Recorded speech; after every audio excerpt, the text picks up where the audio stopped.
જય ગુરુદેવ. નમસ્કાર મિત્રો.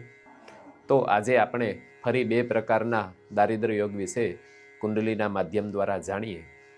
દારિદ્ર્ય યોગ, કર્જ યોગ કયા પ્રકારે કયા ગ્રહો દ્વારા થાય છે, તો આવો આપણે જાણીએ. પહેલો પ્રકાર સમજીએ. લગ્ન સ્થાનથી છઠ્ઠું સ્થાન જે છે, પહેલું, બીજું, ત્રીજું, ચોથું, પાંચમું અને છઠ્ઠું, છઠ્ઠા સ્થાનનો માલિક જ્યારે સુખ ભુવનમાં ચોથા ઘરમાં બેસે છે ત્યારે દારિદ્ર્ય યોગ બને છે. મતલબ ષષ્ઠેશ જ્યારે સુખ ભુવનમાં બેસે ત્યારે દરિદ્ર યોગ કરે છે. તો ષષ્ઠેશ જે અંક દર્શાવેલો હોય છઠ્ઠા ભુવનમાં, તેમનો જે સ્વામી છે તેમને ષષ્ઠેશ કહેવામાં આવે.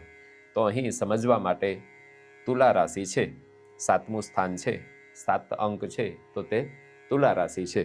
તો અહીં લખેલું છે તુલા રાશિના સ્વામી શુક્ર બને છે. તો જ્યારે ષષ્ઠેશ શુક્ર ચતુર્થ ભુવનમાં સુખ ભુવનમાં બેસે ત્યારે દારિદ્ર્ય યોગ બને છે. બીજો પ્રકાર જાણીએ. જ્યારે વ્યયેશ મતલબ 12મું સ્થાન છે, 12મું ભુવન, તેમાં રહેલી રાશિનો સ્વામી, તો અહીં મેષ રાશિ છે, તો મેષ રાશિનો સ્વામી મંગળ બને છે.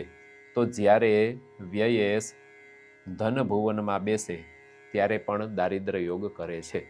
અહીં સમજવા માટે મેષ રાશિ છે, તેમનો સ્વામી મંગળ છે. તો વ્યયેશ ધન ભુવનમાં બેસતા દરિદ્ર યોગ, કર્જ યોગનું નિર્માણ કરે છે.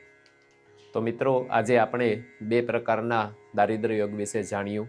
વિશેષ માહિતી માટે સ્ક્રીન ઉપર દર્શાવેલ મોબાઈલ નંબર ઉપર સંપર્ક કરશો. ફરી આગલા વિડીયોમાં દારિદ્ર્ય યોગ વિશે, કર્જ યોગ વિશે માહિતી મેળવશું.